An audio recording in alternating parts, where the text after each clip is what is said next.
सौभाग्य उसी को मिलता है जो अपनी मेहनत से अपना भाग्य बनाता है। उन आदतों की बात करूंगा जो आपको इंसान से कमाल का इंसान बना सकती है। इस दुनिया में बहुत सारे लोगों का कहना है कि उनके आसपास का माहौल ठीक नहीं था, इसलिए उनकी जिंदगी में दुख पर दुख आते चले गए। लेकिन याद रखना, ये डर, ये दुख, ये परेशानियां हम खुद चुन रहे होते हैं, लेकिन हमें तब मालूम नहीं होता, बाद में मालूम चलता है जब ये परेशानियां बहुत ज्यादा मात्रा में आ चुकी होती।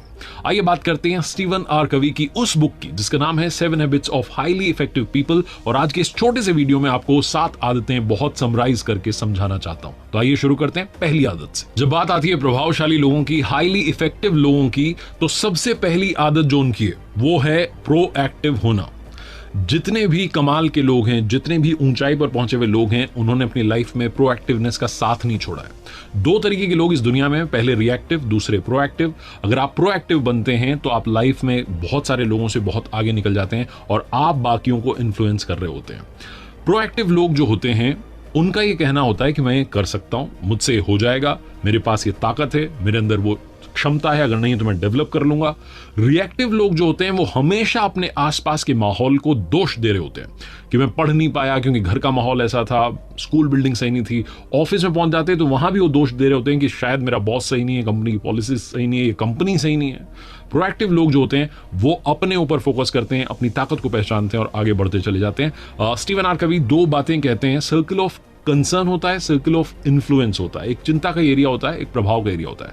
जो प्रोएक्टिव लोग होते हैं वो सर्कल ऑफ इन्फ्लुएंस पर फोकस करते हैं कि मैं किन किन चीजों को प्रभावित कर सकता हूं, कैसे मैं अपनी लाइफ में आगे बढ़ सकता हूं। जो रिएक्टिव लोग होते हैं वो उसी सर्कल ऑफ कंसर्न में हमेशा घूमते रहते हैं कि मेरे साथ ये दिक्कत है, वो दिक्कत है, ये दिक्कत है, वो दिक्कत है। दिक्कतों का पहाड़ बनाते जाते हैं, समस्याओं को बड़ी करते जाते हैं, समाधान की तरफ सोचते नहीं है। इसलिए लाइफ में हमेशा प्रोएक्टिव बनिए। दूसरी हैबिट जो कि हाईली इफेक्टिव लोगों की होती है, begin with the and in mind. वो हमेशा अंत को लेकर के सबसे पहले सोचना शुरू करते हैं, वो रिजल्ट को सबसे पहले माइंड में लाते हैं, फिर कोई भी काम करना शुरू करते हैं।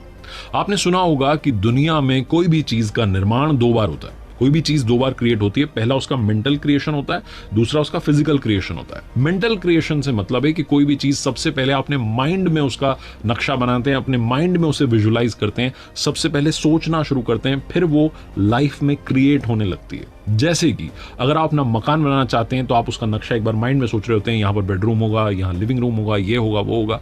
उसके बाद वो फिजिकली क्रिएट होने लगता है। सेम चीज आपकी लाइफ के हर एक्शन पर डिपेंड करती है। आप कहीं स्टेज पर जा रहे हैं स्पीच देने के लिए, तो वो सारा जो लम्हा है आपके माइंड में आप विजुलाइज करने लगते हैं। अगर आपकी हैबिट है तो बहुत अच्छी हैबिट है, इसको और स्ट्रॉन्ग कीजिए। महेंद्र सिंह धोनी हर मैच से पहले उस मैच को विजुलाइज करते हैं, सोचते हैं, समझते हैं कि होने क्या वाला है, और फिर जब मैदान पर जाते हैं तो वो जो सोचा हुआ था उसे इंप्लीमेंट करने लगते हैं। तो बस यही बात आपको इस दूसरी आदत में ध्यान रखनी है। तीसरी हैबिट कहती है पुट फर्स्ट थिंग्स फर्स्ट, यानी कि जो चीज नंबर 1 पर होनी चाहिए उसे सबसे पहले नंबर 1 पर रखना शुरू कीजिए। प्रायोरिटाइज कीजिए अपनी लाइफ को, अपने जीवन में प्राथमिकताएं तय करना शुरू कीजिए। शुरू की जो 2 हैबिट्स हैं उनमें पहली हैबिट कहती है कि आप प्रोएक्टिव बनिए, जो कि आपकी अपनी चॉइस है। दूसरी हैबिट कहती है कि आप विजुलाइज कीजिए। लेकिन ये जो तीसरी हैबिट है ये पहली और दूसरी को मिलाकर के बनती है, यानी कि जब आप अपनी लाइफ में प्रोएक्टिव होंगे, आप विजुलाइज करने लगेंगे तो बहुत सारी चीजें आपके सामने होंगी। अब आपको उन्हें प्रायोरिटाइज करना है, प्राथमिकताएं तय करनी है। जो चीज नंबर 1 पर होनी चाहिए उसे नंबर 1 पर रखना शुरू कर दीजिए। Habit number 4, always think win win. हमारी लाइफ में क्या होता है, या तो हम इधर सोच रहे होते हैं या और सोच रहे होते हैं, या तो ये या वो। कभी भी हम विन विन सिचुएशन की तरफ नहीं सोच रहे होते हैं।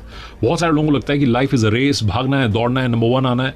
लेकिन लाइफ इज अ रेस जिसमें सबको साथ लेके चलना है और सबको साथ नंबर 1 पर आना है। यही असली जिंदगी का मतलब है। अगर आप डीप मीनिंग समझेंगे, असली मतलब समझेंगे, तो वो यही कहता है कि हम सब साथ हैं तभी चेहरे पर मुस्कान है। अगर आप बहुत आगे भी निकल गए और अकेले रह गए तो लाइफ का कोई मतलब नहीं है, आपके साथ कोई हैप्पीनेस सेलिब्रेट करने के लिए होगा नहीं। तो विन विन जो सिचुएशन है वो यही कहती है कि अगर एक चपाती है तो ये मत सोचिए कि बड़ा हिस्सा मैं रख लेता हूँ, छोटा हिस्सा किसी और को देता हूँ। ये सोचिए कि क्या हम उसे 50-50 करके शेयर कर सकते हैं। विन विन सिचुएशन ये कहती है कि साहस को भी रखिए, सूझबूझ को भी रखिए। विन विन सिचुएशन कहती है कि आत्मविश्वास को भी रखिए, सहयोग को भी रखिए। तो विन विन सिचुएशन का मतलब यह है कि आप जीत के बारे में तो सोचिए, लेकिन लोगों को, दूसरों को साथ लेके चलने के बारे में भी सोचना शुरू कीजिए। Habit number 5, seek first to understand then to be understood, यानी कि पहले दूसरों को समझो फिर अपनी बात को समझाओ। हमें बचपन से ट्रेनिंग मिली होती है, क्या बोलना है, कहां बोलना है, कैसे बोलना है, बहुत सारी ट्रेनिंग हमें मिलती है। लेकिन कब सुनना है, कैसे सुनना है, कहां सुनना है, ये ट्रेनिंग हमें नहीं मिलती है। Always be a good listener आपने सुना होगा, लेकिन ये लाइफ में कम्युनिकेशन की अगर मैं बात करूं तो उसका पहला रूल होना चाहिए, और होता भी है, लेकिन बहुत कम लोग इसे इंप्लीमेंट कर पाते हैं। जब सुनने की बात आती है तो हम क्या करते हैं, हम थोड़ी सी बात सुनते हैं और सामने वाले को अपना जवाब दे देते हैं, क्योंकि आजकल की दुनिया टेक्नोलॉजी वाली है, हम तुरंत इंस्टेंट रिप्लाई देना चाहते हैं। तो जब कोई अपनी समस्या हमें बता रहा होता है तो हमें लगता है कि तुरंत रिप्लाई देते हैं, और हम कहते हैं कि ये तो मेरे साथ भी हुआ था और ऐसा हुआ था वैसा हुआ था, हम अपनी लाइफ की स्टोरी से उसको रिलेट करते हैं, तुरंत जवाब चिपका देते हैं। लेकिन समझना यह है कि पहले आप सामने वाले की पूरी बात सुनिए, उसकी समस्या सुनिए, हो सकता है उसके साथ कुछ और किसी और तरीके से घटाओ। वो सारी बात सुनने के बाद में आपको समझ में आएगा कि सिर्फ अपना ही एग्जाम्पल देने से बात नहीं बनेगी, आपको उसकी प्रॉब्लम के गहराई में जाना होगा, उसकी प्रॉब्लम को समझना होगा, उसकी भावनाओं को समझना होगा, क्योंकि इस दुनिया में हर इंसान का सोचने का तरीका, नजरिया सब कुछ अलग होता है। इसलिए लोगों को पहले भावनात्मक रूप से समझना शुरू कीजिए, उसके बाद उन्हें रिप्लाई देना शुरू कीजिए। इफेक्टिव लोगों की बात करें, प्रभावशाली लोगों की बात करें, तो उनकी सबसे प्यारी हैबिट होती है हैबिट नंबर 6, सिनर्जाइज। वो लोगों के बीच में सिनर्जी बैठाने का काम करते हैं, तालमेल बैठा करके चलते हैं। कई बार आपने सुना होगा कि लोग जो हैं अपने ऑर्डर्स दूसरों पर थोप रहे होते हैं, उन लोगों की लोग पीठ पीछे बुराई कर रहे होते हैं कि ये इंसान तो ऐसा है, बस अपनी बात सुना रहा होता है, अपनी बात मनवा रहा होता है। अगर आप एक अच्छा इंसान बनना चाहते हैं, प्रभावशाली इंसान बनना चाहते हैं, तो आपको लोगों की बातों को समझ करके उनके बीच में तालमेल बैठाना होगा। अगर तालमेल नहीं बैठेगा तो ये जो जीवन की पटरी है, इस पर आपकी गाड़ी अच्छे से नहीं चल पाएगी। तालमेल बैठाने का मतलब है कि अलग अलग तरीके की, अलग अलग मेंटालिटी के जो लोग हैं, उनके विचारों को समझिए, अपने विचार भी उनके साथ शेयर कीजिए, उनकी प्रॉब्लम्स को बहुत डिटेल में एनालाइज कीजिए, और उसके बाद में एक ऐसा सोल्यूशन निकालिए जिस पर सब लोग एक ही पेज पर आ पाएं और साथ आगे बढ़ पाएं। And last but not the least, habit number 7, जो कि बाकी 6 आदतों के लिए बहुत ज्यादा जरूरी है, शार्पन द सॉ। आरी को, कुल्हाड़ी को तेज करना शुरू कीजिए। ये काम जितने भी सक्सेसफुल लोग हैं, इफेक्टिव लोग हैं, वो लाइफ में करते चलते हैं। इस लाइफ में 4 ऐसे पैरामीटर्स हैं जिन पर आपको हमेशा सही रहना है, फिट रहना है, कोशिश करनी है कि आपकी लाइफ में कहीं बैलेंस गड़बड़ ना हो। फिजिकल, सोशल या इमोशनल, मेंटल और स्पिरिचुअल, ये जो 4 पैरामीटर्स हैं, इनके बीच में ही आपको लाइफ को लेकर के चलना है। तो उसके लिए जरूरी है कि आप अच्छी आदतें डालें। फिजिकल एक्टिविटीज की बात करूं, एक्सरसाइज करें, जिम जाएं, योगा करें। मेंटल अगर मैं बात करूं तो थोड़ा सा पढ़ना लिखना शुरू कीजिए, नया सीखना शुरू कीजिए। स्पिरिचुअल बात करूं तो आप प्रकृति के पास जाइए, अध्यात्म की दुनिया में जाइए।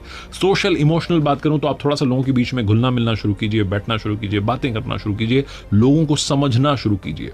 ये जो हैबिट नंबर 7 है, अगर आप इसे अपनी लाइफ में शामिल करते हैं तो बाकी की जो 6 आदतें हैं वो बहुत आसानी से आपकी लाइफ में इंप्लीमेंट हो जाएंगी। ये जो हैबिट नंबर 7 है, ये आपकी लाइफ का वो रिफ्रेश का बटन है जिसे दबाने से आप अपनी लाइफ में एक नई एनर्जी के साथ, एक रिजुवनेट फील करते हुए लाइफ में आगे बढ़ते हैं। तो इस बटन को दबाते चलिए और लाइफ में वहां पहुंचिए जहां पहुंचना चाहते हैं। जो सपने आपने देखे हैं, उन सपनों को पूरा करना शुरू कीजिए, क्योंकि जिंदगी ना मिलेगी दोबारा।